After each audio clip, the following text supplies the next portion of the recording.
안녕하세요, 성형외과 전문의 최한명입니다. 굉장히 많은 분들이 보조개 제거에 대해서 많이 물어보세요. 다른 병원에서 하신 경우에 많이 물어보신 경우도 있고요, 또는 난 자연 보조개를 없애고 싶다 이렇게 문의 주신 분들도 있습니다. 자연 보조개 같은 경우는 사실 수술하고는 약간 만들어지는 기전이 다릅니다. 수술하는 경우에는 특정 위치를 통해서 보조개가 만들어졌기 때문에 그 유착의 시작과 끝을 찾는 것이 상대적으로 간단합니다. 그렇기 때문에 제거가 좀 더 용이할 수가 있고요, 자연 보조개 같은 경우는 그보다 좀 더 어려울 수 있습니다. 정확한 유착의 방향이나 이런 걸 알기 어렵기 때문에 좀 광범위하게 수술이 필요할 수가 있기 때문에 일반적인 보조개 제거 수술과는 좀 다른 수술이다, 이렇게 좀 염두에 두시는 게 좋을 것 같습니다. 오늘은 제가 일반적으로 수술하신 후에 보조개를 제거하는 것에 대해서 말씀을 드리도록 하겠습니다.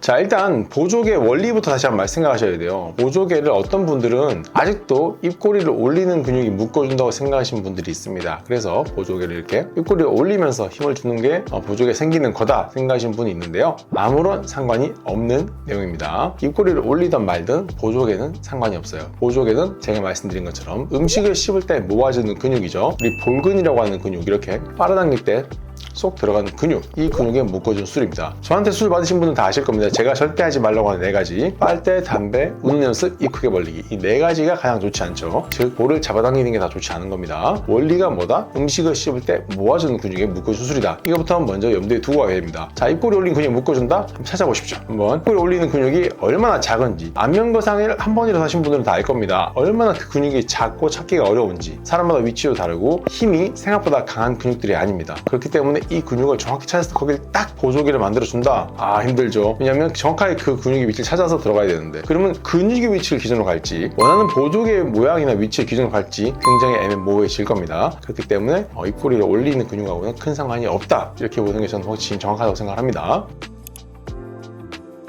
흉터라는 건 뭐냐면요, 상처가 생기면 우리 향수를 이제 빈 공간이 생깁니다. 이 공간은 흉살, 흉터 조직이죠. 그 조직이 확 생겼다가 가라앉아요. 우리가 예를 들어서 찢어진 부분이 또 생각을 해볼게요. 찢어진 부분이 있으면 이 부분이 벌어져 있다가도 살이 차죠. 흉살이 생기면서 이 벌어진 부분이 메꿔지게 됩니다. 메꿔진 다음에 처음에 좀 볼록해 보이고 좀 딱딱하고 불편하다가도 시간이 지나면 이렇게 부드러워지고 볼륨이 작아져서 좀 평평해지는 걸 느낀 적이 있으실 겁니다. 이런 과정을 겪어야 되거든요. 그런데 이게 문제가 뭐냐면, 보조개는 얼굴에 있잖아요. 여기가 붉게 부풀어 오릅니다. 그러니까 보조개는 선으로 생기거나 점으로 보일 텐데 이게 전체적으로 똥똥해지면서 확 올라와요. 확 올라왔다가 이게 붉게 변하고 마치 여기가 큰 흉터처럼 부풀어 오르거든요. 근데 이게 문제가 뭐냐면, 이게 얼굴 복판이다 보니까 굉장히 보기가 흉해요. 보조개는 선이지만 또는 점이지만 비부성 반응이 생기는 경우는 훨씬 커져 보이거든요. 그렇기 때문에 이제 여기에 이렇게 점 같은 게 두 개가 푹푹 튀어나오게 됩니다. 당연히 뿔룩해 보이고 빨간색이기 때문에 메이크업으로 가리는 것도 불가능합니다. 그렇게 최소한 6개월에서 1년이 가야 됩니다. 볼에 흉살이 생기는 굉장히, 저는 개인적으로 하이 리스크라고 생각을 하거든요.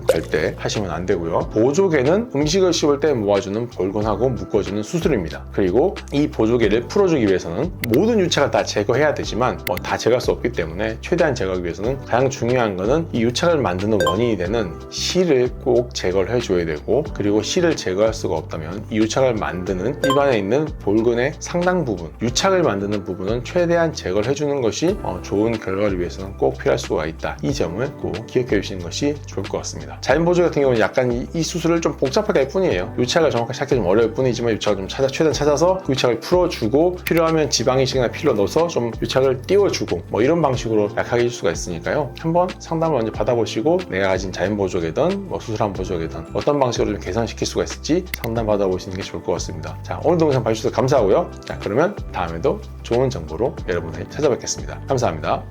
추가적으로 보조개 푸는 것에 궁금한 점 있으시면 한번 이렇게 제 옛날 영상들도 참고해 주시면 좋을 것 같습니다.